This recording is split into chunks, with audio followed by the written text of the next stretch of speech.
Cet épisode commence avec Fausto, qui demande à Memo s'il revenait de l'hôtel avec sa femme avant qu'elle ne s'écrase contre cet arbre. Memo le repousse, lui dit qu'ils sont dans un hôpital, et dit que Daniela est une femme honnête. Mais Fausto dit qu'il l'a pervertie depuis qu'il est arrivé dans leur famille, puis il dit qu'il a été infidèle en trompant sa femme avec Daniela. Memo lui dit qu'il n'y a rien entre Daniela et lui, et ajoute qu'il est là juste parce qu'elle a eu un accident. Fausto lui dit qu'il n'est pas stupide, et lui demande de s'en aller maintenant. Memo s'en va, pendant qu'il le regarde partir. De son côté, Macario fait une crise de jalousie. Amparo lui rappelle qu'il n'y a plus rien entre eux, et qu'il ne vit même plus avec eux. Elle ajoute que c'est un dîner d'affaires, il se met à rire, et lui demande si elle pense qu'il est un enfant de 3 ans. Elle sort qu'elle n'a aucune explication à lui donner, il récupère son collier, dit qu'il l'a apporté avec beaucoup d'amour, mais elle ne le mérite pas. De l'autre côté, l'infirmière amène Daniela voir Fausto, il se soucie d'elle. Elle lui demande où est Memo pour qu'elle le remercie de l'avoir sauvé, mais il dit qu'il est parti. Il lui dit ensuite qu'il a beaucoup eu peur. De son côté, Memo arrive chez lui, Ursula lui demande pourquoi son téléphone ne passe pas depuis, il répond que sa batterie était faible, mais elle ne le croit pas. Il lui donne son téléphone de vérifier, elle dit que Daniela est capable de tout pour attirer son attention, mais il dit qu'elle a vraiment eu un accident. De son côté, Daniela retourne chez elle, et s'inquiète pour sa fille. Fausto lui demande pourquoi elle a appelé Memo, et pas lui. Elle répond que c'est lui qu'elle voulait appeler, mais elle a confondu de numéro. Il lui demande si leurs noms se ressemblent, elle dit qu'elle venait de se frapper la tête, et ne savait même pas où elle était. Il lui demande de jurer qu'elle n'était pas avec Memo. Elle lui dit qu'elle était bien seule, et a des vertiges. Au même moment, Memo explique les choses à sa femme, mais elle ne veut pas comprendre. Il la convainc, et elle accepte enfin. Chez Daniela, Juan arrive, étant très inquiet pour sa sœur. Fausto lui demande de la laisser se reposer, et de ne pas la déranger, mais il ne l'écoute pas. Il pose des questions à sa sœur, Fausto lui rappelle de la laisser se reposer, il se met en colère, et lui demande de le laisser parler à sa sœur.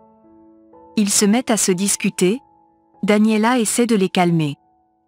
Juan lui demande de laisser sa sœur tranquille, lui dit qu'elle en a marre de lui, et ajoute que c'est à cause de lui qu'elle a eu cet accident. Fausto sort de la chambre sans rien dire, et Daniela est inquiète. Au même moment, Memo envoie des messages à Daniela pour lui demander si elle va bien. De son côté, Macario va avertir Umberto de dire à sa fille de ne pas sortir avec Eugenio. Il lui répond que sa fille n'est plus un enfant, et qu'ils sont désormais séparés. Macario lui demande s'il est d'accord avec cela, il répond que ce qu'il importe c'est que sa fille soit heureuse. Macario appelle ensuite Aaron, et dit qu'il a envie de se distraire. Pendant ce temps, Chema présente la maison à Graciela, elle regarde leurs photos de famille. Le petit va chercher un truc au restaurant, elle se met à détruire les choses en pleurant. Il revient, et sort avec elle.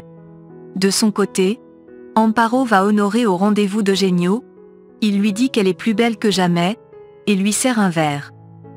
Au même moment, Daniela cause avec Memo par message. Ursula entend les bruits du message qui arrive, et se met à fouiller le téléphone de son mari. Elle se met en colère, et jette le téléphone sur le lit. De l'autre côté, Aaron et Macario vont jouer au jeu d'argent dans un bar caché dans les bidonvilles. Aaron le présente à ses amis, et lui demande de prendre ce qu'il veut. Pendant ce temps, Ursula appelle Daniela avec le téléphone de son mari, et l'avertit de ne plus l'envoyer des messages, de l'appeler, ou même de le chercher. Daniela lui dit qu'elle a appelé Memo par erreur en journée, mais elle n'y croit pas, et lui dit qu'elle saura de quoi elle est capable si elle s'approche encore de son mari.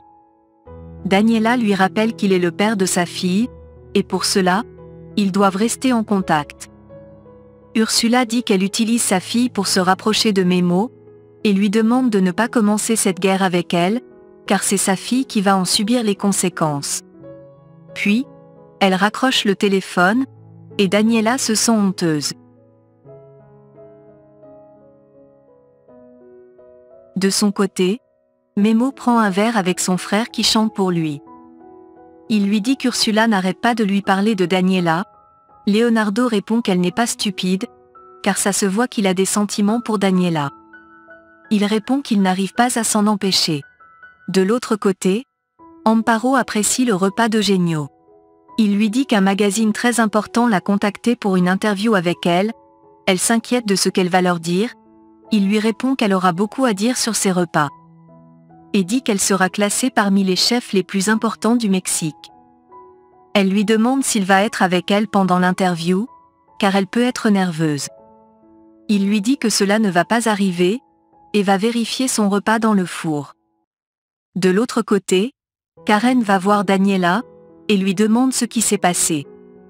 Elle lui dit qu'elle s'est écrasée à cet arbre parce qu'elle était distraite. Son amie lui dit qu'elle va dormir avec elle, et elle la remercie en disant qu'elle ne veut pas être seule. De son côté, Memo retourne à la maison, Ursula l'aide à enlever son bandage, et l'embrasse. Au même moment, Daniela dit à Karen qu'Ursula l'a appelée pour l'avertir. Karen lui dit que personne n'aime que son mari aime une autre femme, et dit qu'elle sait exactement ce que Memo ressent pour elle. Pendant ce temps, Ursula séduit Memo. Elle voit le fantôme de César sur le lit qui lui dit qu'elle est toujours sienne, et elle se met à crier. Elle dit à Memo qu'elle a vu un scorpion sur le lit, et le supplie de le tuer. Il ne boit rien sur le lit, elle va à la douche, et voit encore le fantôme de César. Elle dit qu'elle devient folle, et se met à pleurer. De l'autre côté, Graciela se fait renverser par Juan. Elle fait semblant d'avoir mal, ils veulent appeler les secours, mais elle leur demande de la mener juste chez elle. Juan veut la mener à l'hôpital, il la porte, et la met dans la voiture. Chez Eugenio, Amparo apprécie une fois de plus le repas d'Eugenio. Il lui dit qu'elle cuisine également très bien, et ils se mettent à rire. Elle lui demande si elle peut lui poser une question personnelle, il dit oui, et elle lui demande comment est morte sa femme. Il se sent un peu mal, elle s'excuse, mais il lui demande de ne pas s'inquiéter. Il lui dit ensuite qu'elle a eu un accident dans un hélicoptère, et elle est désolée pour lui. On montre comment le père de Fausto s'apprêtait à aller prendre l'hélicoptère, et Fausto a demandé à Aaron s'il a fait le travail. Eugenio explique à Amparo en pleurant ce qui s'est passé. Il dit que c'est lui qui était le pilote, et ajoute que c'était de sa faute s'il a perdu le contrôle. Elle lui dit en pleurant de ne pas dire cela, et lui tient la main. De l'autre côté, Juan amène Graciela à l'hôpital, elle arrête sa main, et le remercie. Il s'excuse, mais elle dit que c'était un accident. Elle dit qu'elle se sent beaucoup mieux, il dit qu'il ne conduira plus jamais, mais elle lui demande de se calmer, et dit qu'il est plus angoissé qu'elle-même. Le médecin arrive, il demande comment elle va, il répond qu'elle n'a heureusement pas eu de fracture, et il est soulagé. Au bar, Macario perd tout son argent. Aaron lui prête de l'argent avec des intérêts élevés, il jure qu'il le remboursera ce soir. Puis, il lui dit qu'il n'a pas de chance en amour, car sa femme est allée dîner avec un autre. De son côté, Daniela retrouve Fausto à la cuisine, il lui demande comment elle va, et lui dit qu'il a fait un terrible cauchemar, raison pour laquelle il est à la cuisine.